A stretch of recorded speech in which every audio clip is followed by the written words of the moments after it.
And when the Snow Prince fell to the ground, the Ice Elves divided above and below. Now vanquished and brutally bound, one moment had shattered all they did know. The once cool wind on their skin, now replaced with the heat of the flame, and a pride once felt deep within, forgotten along with their name. Torn from their home of ice and frost, thrown into the pitch-black dread of night, living in fear as their minds become lost, as their eyes begin dimming the light. Chained and enslaved, what once was light turned to blackness, alone and betrayed, sinking deeper into madness. In the present day, adventurers traversing the frigid expanses of Skyrim will find information on the Falmer in their bestiaries. The Falmer are a pest, a deadly one no doubt, but a pest nonetheless. Slumped in secluded caverns, they subject their foes to the same weaknesses they possess, for in the deep darkness, your eyesight won't save you. The Falmer are blind, they have been for many centuries, yet an arrow loosed from a Falmer bow will find its way between your temples even in the pitch black. Their blades and axes, crudely crafted from chorus chitin, may not glide through flesh and bone like skyforged steel, but it will still cut you limb from limb. And as with all Mer, they still harness a knowledge of the arcane. They are a living nightmare for looters and treasure seekers. The text translated from the Falmer language by Calselmo speaks of a pride once felt deep within, forgotten along with their name. And that is because the Falmer were once so much more than a cave-dwelling menace. They were once a brilliant people, and Tamriel's north was their historic home. Before the Atmorans came, before Isgramor and his companions took everything from them, leaving no trace of their existence on the surface of Skyrim. Hey guys, it's Drew here and welcome back to Fudge Muppet.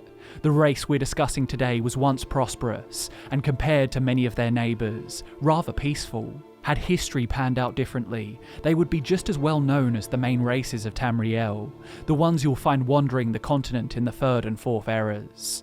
But there are some races who were not well loved by Sai, the god of luck.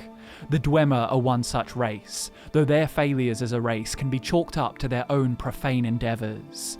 The Aelids too were once glorious, and like the Dwemer, their legacy lives on in their architecture. But the Snow Elves may just be the unluckiest of the lot, for the god of luck himself fell in love with a Nord named Yosea, and reared a beautiful baby girl with silver hair and eyes of cornflower blue. Sai was obviously biased after this, even if he didn't intend to be. The god of luck brought prosperity to the Nords, and calamity to the Falmer. But Sai is a god, and his involvement in the lives of mortals is ambiguous. It doesn't take a clairvoyant to see how the Falmer fell from grace. In this video we're going to uncover the secrets of the Snow Elves. We're going to tell their full story, leaving no stone unturned, and no colliginous cavern unexplored. So let's start at the beginning. In the time before man, they were known as the Snow Elves. They lived in the sunlight and had a very prosperous society.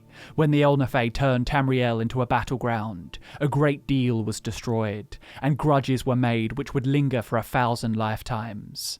Anu created Nirn from the remnants of 12 broken worlds. The old Elnafey, the ancestors to the elven races, arrived in this new world of Nirn along with their homeland Tamriel. They didn't need to venture from the safety of the familiar. They fortified their borders from the chaos outside, hid their pocket of calm, and attempted to live on as before. The wandering Elnafey, the ancestors to the races of man, were not so fortunate. They arrived on Nirn scattered amid the confused jumble of the shattered worlds, wandering and finding each other over the years. Eventually, the wandering Elnafey found the hidden land of old Elnafey, and were amazed and joyful to find their kin living amid the splendour of ages past.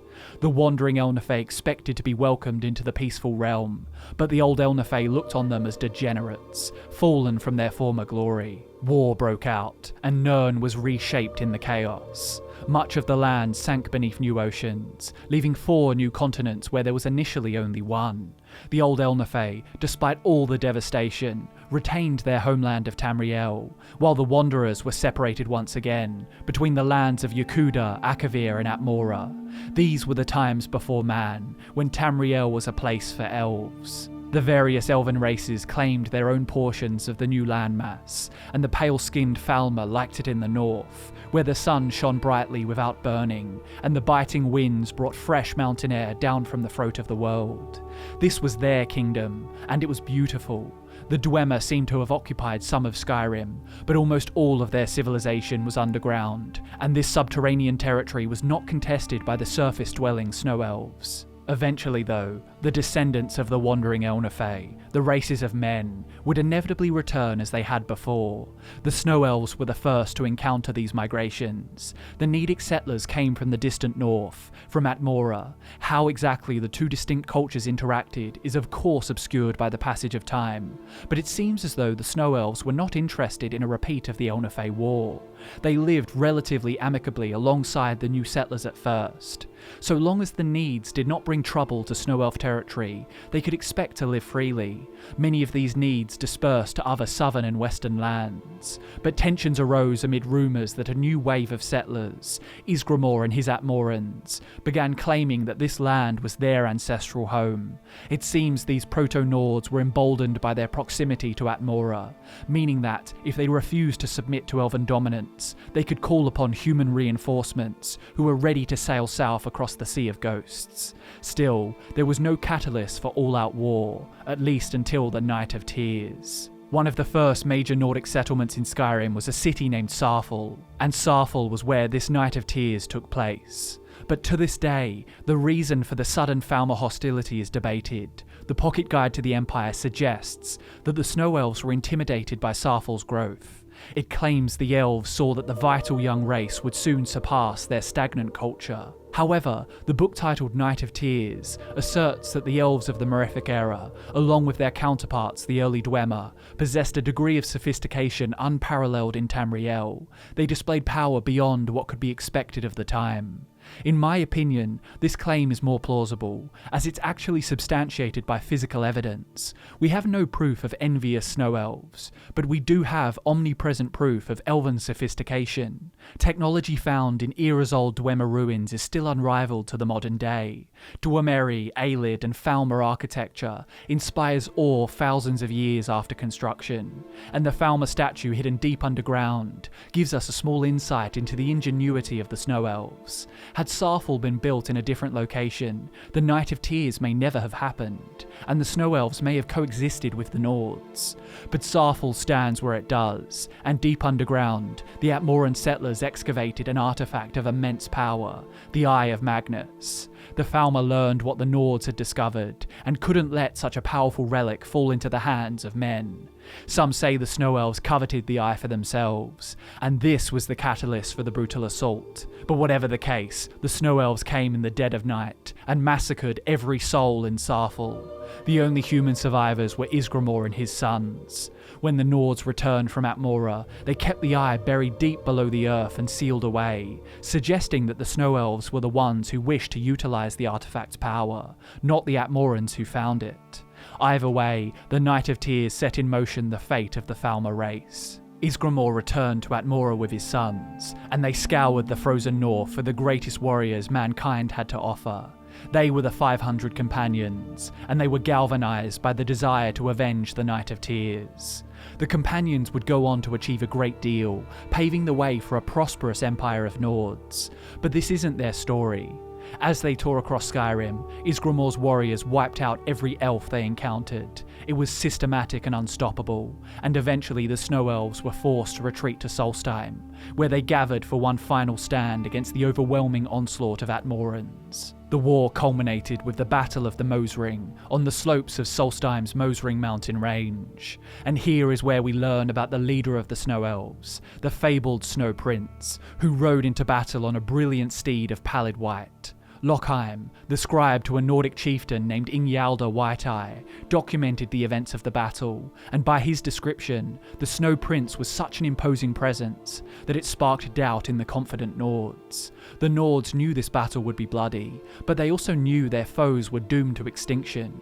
Yet the Snow Prince commanded the attention of both sides. Such was his might. Lochheim writes, "Elf we called him, for elf he was, yet unlike any other of his kind we had ever seen before that day. His spear and armour bore the radiant and terrible glow of unknown magicka, and so adorned, this unknown rider seemed more white than warrior.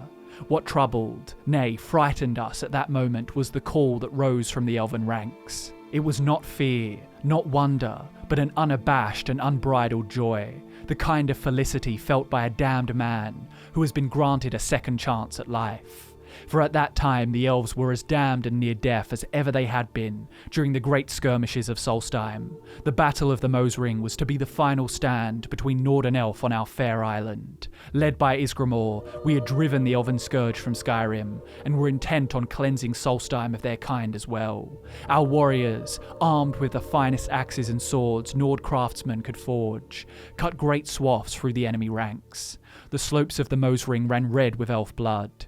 Why then would our foe rejoice? Could one rider bring such hope to an army so hopeless? In their elven tongue, they were exclaiming, "The Snow Prince is come, doom is at hand." Like a sudden, violent blizzard that rends travellers blind and threatens to tear loose the very foundations of the sturdiest hall, the Snow Prince did sweep into our numbers. Indeed, the ice and snow did begin to swirl and churn about the elf, as if called upon to serve his bidding. The spinning of that gleaming spear whistled a dirge to all those who would stand in the way of the Snow Prince, and our mightiest fell before him that day. For the first time that day, it seemed the tide of battle had actually turned. The elves, spurred on by the deeds of the Snow Prince, rallied together for one last charge against our ranks. It was then, in a single instant, that the Battle of the Moesring came to a sudden and unexpected end. Finna, daughter of Auri-El, a lass of only 12 years and squire to her mother, watched as the Snow Prince cut down her only parent. In her rage and sorrow, Finna picked up Auri-El's sword and threw it savagely at her mother's killer. When the elf's gleaming spear stopped its deadly dance, the battlefield fell silent, and all eyes turned to the Snow Prince. No one that day was more surprised than the elf himself at the sight that greeted them all, for upon his great steed the Snow Prince still sat, the sword of Auri-El buried deeply in his breast. And then he fell, from his horse, from the battle, from life. The Snow Prince lay dead, slain by a child. And just like that, the unlikeliest of heroes, a 12-year-old girl named Finna, saved the lives of many men, while simultaneously condemning the Falmer race to extinction. Those who did not flee after the Snow Prince was killed were cut down where they stood by the broad Nordic axes. The fate of those who fled was arguably worse, but we'll elaborate on that in a minute. When the day was done, all that remained was the carnage of the battlefield. And from that battlefield came a dim reminder of valour and skill, for the brilliant armour and spear of the Snow Prince still shone. Even in death, this mighty and unknown elf filled us with awe. Perhaps the greatest testament to the Snow Prince's valour was his burial. It's clear so far that the Nords despised the Snow Elves. They still do in the present day. Yet when the battle was done, the victors brought the body of the Snow Prince, wrapped in fine silks, to a freshly dug barrow. The gleaming armour and spear were presented on a pedestal of honour, and the tomb was arrayed with treasures worthy of royalty. The Snow Elves would never again trouble the Nords, who were now the rulers of Skyrim's surface. But the story is not over for those who fled the battle. When the Snow Elf host was shattered on that fateful day, it did not simply disperse, it descended into the earth, deep underground. For the Falmer sought sanctuary in the most unlikely of places, Blackreach, far beneath the surface of Skyrim, in the legendary realm of the Dwemer themselves. It's true that the Falmer and Dwemer had coexisted long before the migrations of men, but they'd never really gotten in each other's way. The Snow Elves lived where they could feel the winter sun on their porcelain skin, while the Dwemer occupied the subterranean depths. Their mark on the surface was limited to lifts and great ornate entrance halls, and these were hardly blemishes, for they were extraordinarily beautiful and well crafted. There seems to have been a mutual respect between the two races, but to call them allies wouldn't be accurate. So when the Snow Elves, who lived for the crisp Skyrim air and the sun's thawing incandescence, were forced to trade the light of day for gaslight and the cool wind for scalding steam bellowed from pipes and pistons, it was not a welcome change. Calselmo, the High Elf conjurer and scholar of Dwemer technology, translated many Falmer texts to the modern Tamrielic languages, and thanks to his efforts, we can get an insight into how some Snow Elves felt about seeking refuge with the dwarves. Myrtle Angoth, a young Falmer who dreamed of becoming a great warrior, had this to say about the rumours of finding asylum with the Dwemer. In the night I overheard the Old Ones whispering secrets of the underground, and the Dwemer who dwell there. I thought back on stories father once told me of these dwarves, heroic tales of honour and glory. The Old Ones must know of these stories, for it has been decided that we will change course upon first light. I feel hopeful that the Dwemer will help us to avenge our fallen and reclaim our land. The accounts of another snow elf, a female named Fair Agarwin, tell a wholly different story, for her story was told later, after they descended. In the night I find it difficult not to focus on times past. There are moments in my rest when I still hear the laughter of the young ones at play in the valley. Other times I see the pale flicker of happy moments, which were once so common in the land of the Snow Elves. I try not to dwell on these memories too long. Often our surroundings make it impossible to dwell on any happiness. We have been locked together in such close quarters for so long, we grow tired of each other's company. Even the strongest of us have faltered with nothing to do but think on what is lost. I wake each day to forlorn faces, and am reminded of where we are and all we have left behind. We are all yearning for a day when we can emerge from hiding and walk freely in the light once more. But I fear we are losing all hope that such a day will ever come. Her melancholy tone is replaced with despair as their refuge gradually becomes a prison. I tire of the tears of women and children. My own have run dry, and now in a time when our people should be banding together, it feels we are drifting apart. The Nords have truly won. Our once great pride and unity are shattered. Things would only get worse for the refugees, and that much is clear to see in Engwy Emelof's ominous verse. Torn from their home of ice and frost, thrown into the pitch-black dread of night, living in fear as their minds become lost, as their eyes begin dimming the light, chained and enslaved, what once was light turned to blackness, alone and betrayed, sinking deeper into madness.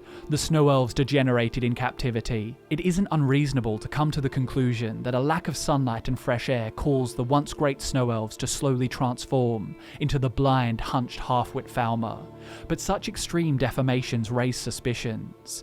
What follows isn't confirmed, though official sources, like Ursa Ufrax's studies on the Falmer, speculate that this degeneration was not entirely natural, and physical evidence found in the depths of the Dwemer ruins, like ancient torture chambers, seem to support Ursa's claims. The theory is that the Dwemer did not trust their guests, and sought to turn them into subservient thralls.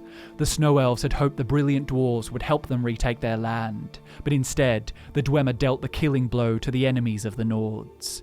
They forced the Snow Elves to consume the toxic fungi that once grew deep underground, and this rendered them blind. And without their eyesight, the Snow Elves were completely at the mercy of the dwarves. They made the fungi an essential part of the Falmer's diet. This guaranteed the weakness of not only their current Falmer slaves, but their offspring as well. The Snow Elves for time eternal would be blind, and it seems the fungi affected more than just their vision, for their minds changed too. Once they'd been an enlightened folk, they built a great civilization, a complex, nearly indecipherable language, and were arguably the most prominent worshippers of Auri-El. But all that was gone now. Their elven gods, Trinomac, Ciribane, Jeffra, Finaster, were all forced to leave the north, for the animal totem gods of Atmora reign supreme in Skyrim now. It is said that one secluded vale between High Rock and Skyrim still belongs to Auri-El and the spirits of his devotees, but we'll talk more on that very soon. The Falmer, disfigured and dull-witted, fought back against their oppressive overlords in the War of the Crag. This conflict raged on for decades, before coming to an abrupt end. Though the Falmer were unable to see it for themselves, their foes vanished in the blink of an eye, an entire race gone in an instant. The Falmer inherited the Dwemer Empire of subterranean Skyrim. So much ancient technology, so many vast cities, all theirs. But the Falmer were forever stunted by their poison diets, and their lack of faculties prevented them from taking advantage of what they'd acquired. So the once great Snow Elves will forever dwell in savage tribal societies, surrounded by the greatest feats of technology and architecture known to Tamriel. The glory days of the Falmer were long gone, but in that solitary valley, known only to a few, we can see the remnants of Snow Elven society. In the Forgotten Vale, where few would ever be able to find it, the Falmer built the centre of their civilization's worship. Behold the Chantry of Auri-El. Among the frozen peaks of the Druidark Mountains, the Snow Elves built a remarkable sanctum to their chief deity, and once again, thanks to Calcelmo's translations, we can hear about the Chantry from the perspective of the race responsible for building it. Parmian Saldor writes, "Many of the most dedicated Snow Elves once committed themselves to a tireless journey through the Chantry to the inner sanctum. They carried with them the paramount desire to become one with their god, Auri-El. Though all set out with the determination to prove their worth, few were prepared for the trials that lay ahead. For the path to Auri-El was not without its tribulations. The pilgrims struggled not only against the natural elements of the treacherous Vale, but with a myriad of tests upon their faith and loyalty. It is told that many simply could not continue on the path for long before turning back. Some argue that the rebuke they endured upon their return was crueler than any punishment that lay ahead of them. In their failed attempt, they were forced to live in the shadow of those who did continue on to achieve the great glory and honour of ascension into the light. Forever after, their faith and loyalty in Auri-El would be scrutinised, and their remaining days filled with shame and regret. Tales of those who reach the inner sanctum are not without their share of woes. It is said upon their arrival that many were mere shells of the person they had once been. Some were quite mad from sleeplessness and starved to the point of frailty. By the end of their journey, the marvel that they had strength yet to carry their vessel and ascend the stairs of the temple was the last true testament of their loyalty. Regardless of each individual's tale, the final words remain eerily similar. It is said that every pilgrim ascended, bathed in light, a look of relief and contentment on their face. What could very likely be considered the most exceptional achievement of Snow Elven civilization endures to the present day.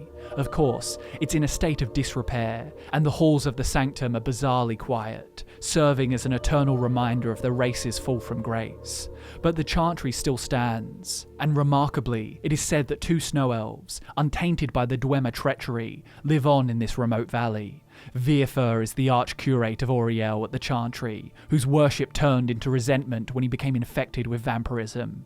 Vierfer blamed Auri-El for allowing him to become afflicted by the disease, and has sought vengeance against the god for millennia. He hoped to sunder the sun with Auri-El's bow, severing the connection between Mundus and Aetherius. The tyranny of the sun prophecy never came to fruition, however, and the arch-curate became a martyr to his vengeful cause. His brother, Knight Paladin Gelabor, was not a vampire, yet intriguingly, he too lived for thousands of years after his race's betrayal. Perhaps he found some hidden magic, similar in properties to the likes used by Dive Fear and the Sigic monks. Or maybe Auri-El rewarded Gelabor for his enduring service to the Time God. His duty as Knight Paladin was to guard the way shrine at the Chantry, and he carried out his duty by aiding in the downfall of his brother's scheme. It is believed that Gelabor lives on to the present day, serving Auri-El in solitude, and he is the last of the Snow Elves to keep his true, pure form.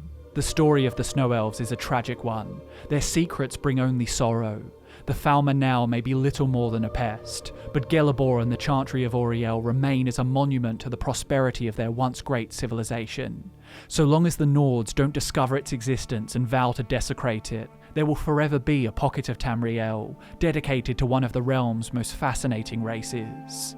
And there you have it, guys, the secrets of the Snow Elves. I hope you enjoyed the video. Thanks so much for watching. My name is Drew, this is Fudge Muppet, and I'll see you in the next one.